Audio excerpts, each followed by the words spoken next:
after something like that, when you had an opportunity to talk to somebody, maybe you've been to church before, and the pastor will say, touch your neighbor, and do that whole thing. But a lot of times, after something like that, you're asked to tell, a speaker might say, all right, what did you share with your partner? But I'm more interested in what you heard. One of the things I do with students a lot of times is I say, hey, look, K to 12, or preschool to 12th grade, you learned how to read, write, listen, and speak. But which one did you learn to do the least of all four of those? Read, write, listen, speak. Which one did you learn? You would say, I'm probably the least skilled in this one of the four. Read, writing, listening, speaking. Which one is the weakest, would you say? Somebody said listening? Writing? Speaking? I always emphasize the listening. And so I'll ask you right now, could a couple of people throw out what they heard? What did the person you spoke to say they believe in wholeheartedly? That Jesus is real, that God is real. God? Anything else? Love. Black people? Love? Say again. Black people are awesome?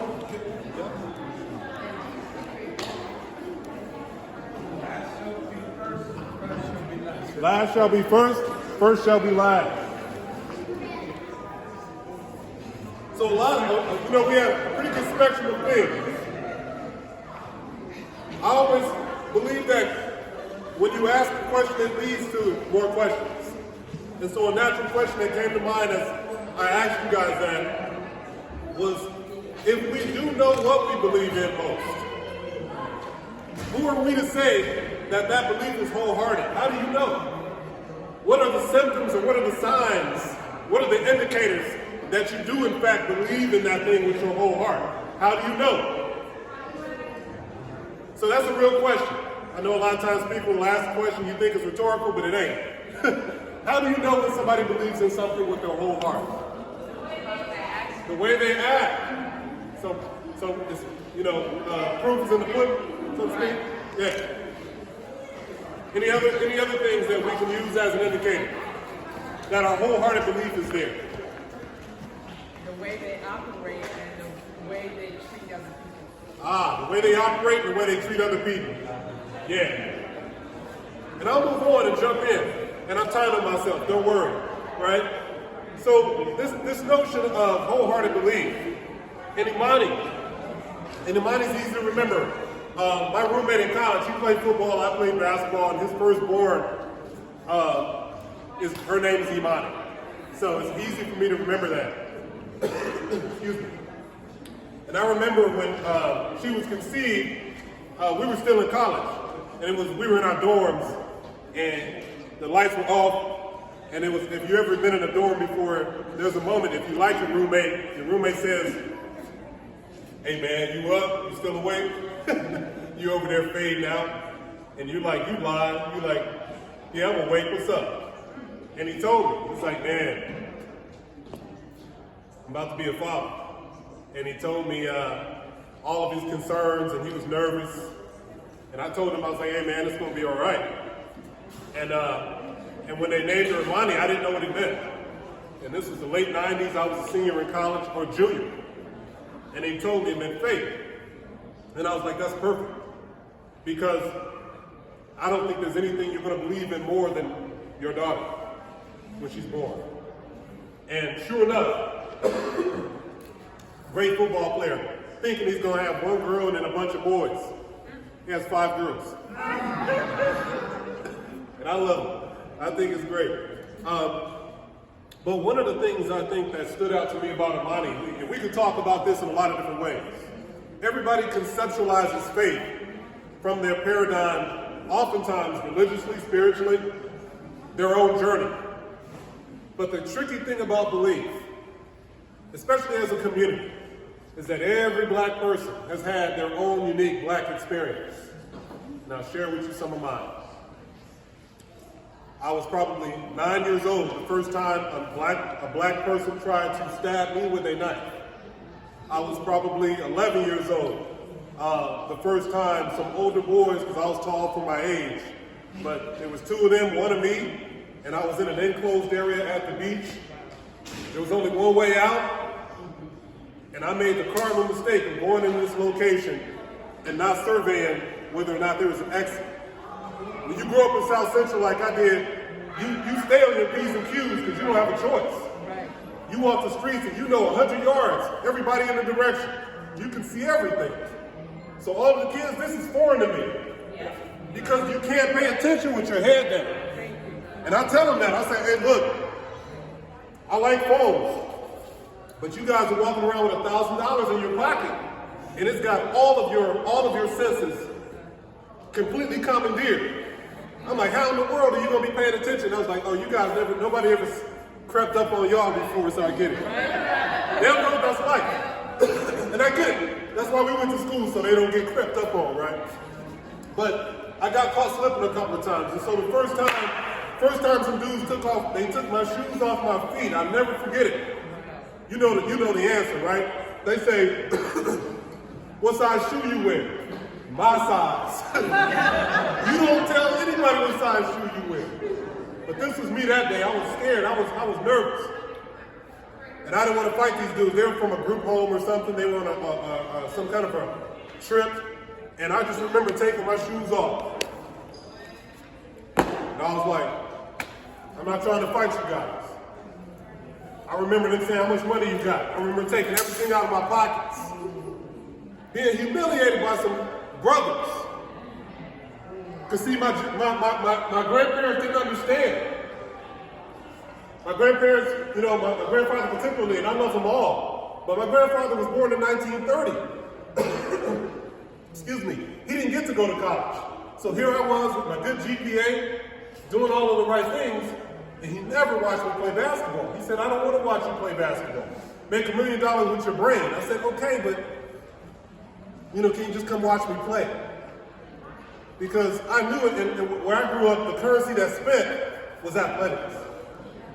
They didn't really respect my intellect. You couldn't argue with a gang member. They didn't care about your GPA. He said, what set you from? I was like, hey man, I'm in the middle of some research for this, I might win this award for a history day, I don't know. They didn't care about that.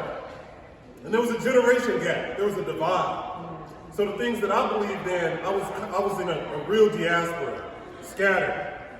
Now we refer to ourselves as a scattered people oftentimes in America because obviously the majority of us are descendants of slaves, but that's not the beginning of our history, right? And I've had to do a lot of homework to find out that I'm 40% Nigerian, and I'm actually 15.6% by DNA British Irish because of colonization, but I got a swath of other Western African countries. Yes, thank you.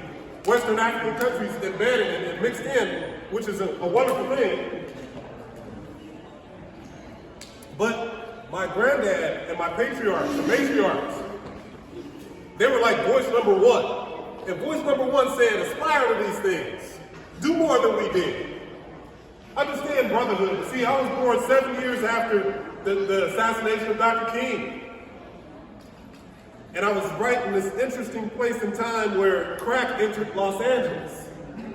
And my friends, I was going to funerals before ninth grade started, burying my friends. I completely, wholeheartedly believed in education. But desperation can create a vacuum. Desperation can create something that is an incredible barrier to Imani, the very thing that we're talking about right now. I believed with all my heart. Every time some older boys circled me and another couple of boys and they said, I want y'all to fight. And they would try to make us fight. And I'm standing there and I don't know why am I about to fight this guy? I don't even know him. And before I can even react, while I'm thinking about it, that dude's already swinging. Because if we don't fight, all of those boys are going to get on us. It was the antithesis of brotherhood. Why do I bring this up today?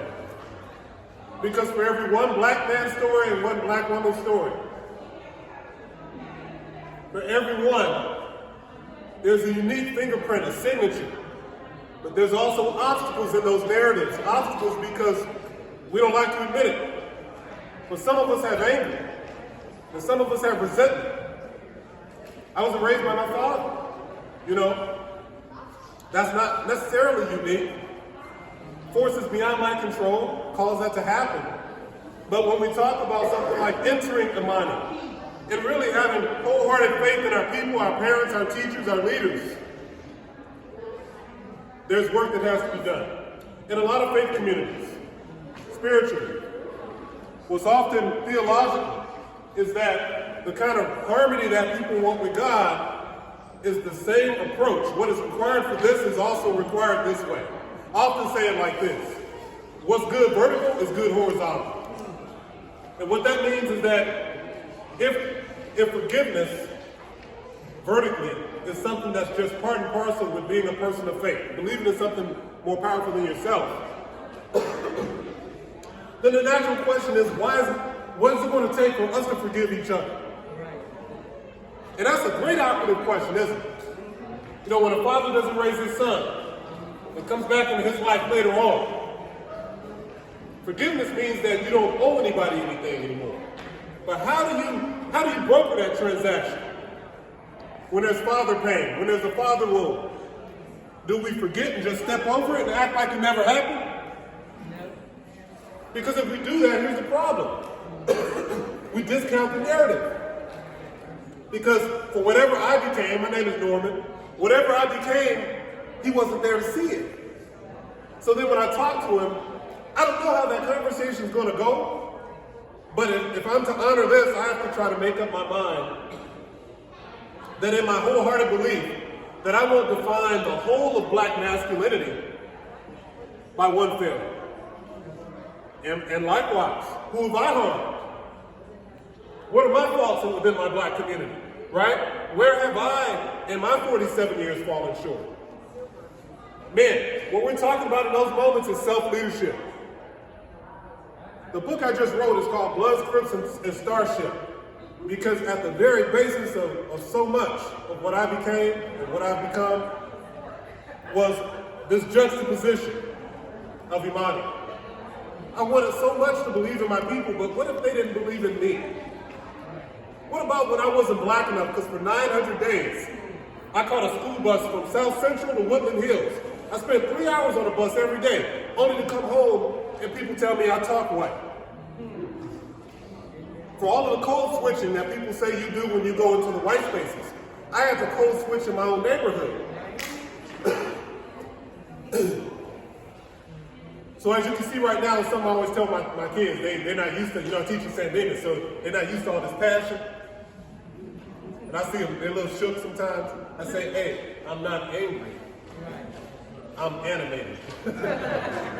There's a difference.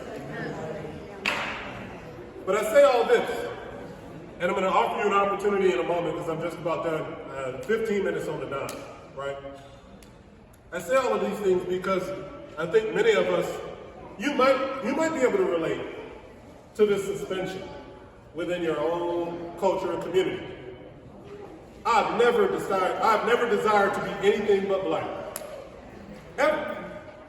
But there have been times where people in my own community made me feel that I wasn't. And I had to make my peace with that. Because I do believe in all these principles. And I wondered, I was like, what can I offer today that will be of some meaning? There's a true self that I had to learn to get in contact with. And what is the true self? My true self was the Norman who was not ashamed of his first name. Now, I grew up, in the 80s in Inglewood, California. So I'm a Lakers fan, regardless of where you stand on that, right? And I have wholehearted belief in the Lakers, even though the struggle is real. But one of my first players I liked was Norm Nixon, because his name was Norman. I didn't know a lot of black Normans, right? To this day, I don't know a lot of black Normans, but there are some. Norman Brown, jazz musician, right? Norman Block, famous basketball player, played in Asia. I met him, right? All these things. But I used to resent my own name because it was my dad's name. Then I did some homework, and I found out that the Normans were some of the most The Normans were some of the most, I don't know how you would say it, they're just fierce warriors. We're talking about Nordic people. The Normans as in the Vikings. Now, I'm not a Viking. You know, my heritage actually has a little bit in it because of the British-Irish thing, because of the blood. But I didn't know that they were seafaring warriors, that they were fiercely loyal people that protected their own. I had to understand what I was. My buddies had names like Deontay. I wanted names like Tanifu. You know what I mean? My name was Norman. And people made fun of me. But once I did my homework, I found out, hey, I was exactly what I was supposed to be. Here's what I leave you with today. In the interest of leading self, I think Imani is one of the most courageous virtues. I think the idea of having a wholehearted faith in anything requires incredible sacrifice because it requires healing. And healing is courageous space. In our community, you know, it's been said that there's, and research done that indicates that there's incredible stigmas related to mental health and receiving mental health support, right? And I could never understand that because I always thought, with the resources available to you, if you could heal, wouldn't you want to? But that was one of those rhetorical questions I asked myself, and I thought, not necessarily. We live in a divided country. Racism is, to me, one of the most asinine, ridiculous things to ever exist. But sometimes, people's need for significance in this world is so great that it'll make you destroy everything around you just to attain it. So my question for you as we end is simple, and it's positive. I'm going to offer us 1 minute of silence, and I'm going to participate too. And my question is, what do you need in order to heal so you can believe wholeheartedly? If there was something inside of you that needed to heal, whatever age you are, I don't need to know the number. What would it be? For me, one of the things has always been my father wound. In order for me to enter a space of wholehearted belief in my people, I had to have my father wound healed. And I had to come back to a place of believing in black masculinity again, in my patriarchs. I had a real issue with abandonment, and it was causing me to flounder. And on the surface, yeah, I was, you know, I could speak, and I dotted all the I's and crossed the T's. I did the education. I did what I was supposed to do, as they say. I'm a positive deviant from Inglewood, South Central, and Compton. But I found I was still broken inside. This is real fresh stuff, too, because of what happened to Twitch, right? On the surface, man, you saw this man who seemed like he had everything. It just didn't make sense to us, but that's because we're on the outside. My question for you in this 1 minute, as I'm going to ask you to enter silence, is to just breathe deeply. And you can close your eyes, it'll help you focus. This isn't anyone else's business. It's just an act of self-leadership, to influence oneself from the inside so that the behavior can reflect the inside work. And whatever that is, I'm going to encourage you to document it somewhere, whether it's in your phone or writing it down. Because that area of healing is going to be probably what is the conduit that leads us into Imani. You can't get there without healing first. And confrontation is not a dirty word. It starts within. So I'm going to set my clock for 1 minute. And when the 1 minute is up, I'm going to ask you another question, and that'll just be for reflection. But I thank you for giving me some time today to talk to you about Imani and for trusting me enough to even discuss it. So again, for 1 minute, what do you need to heal? Or what do you need inside of you to heal so that you can believe in our people with your whole heart? 1 minute starts now.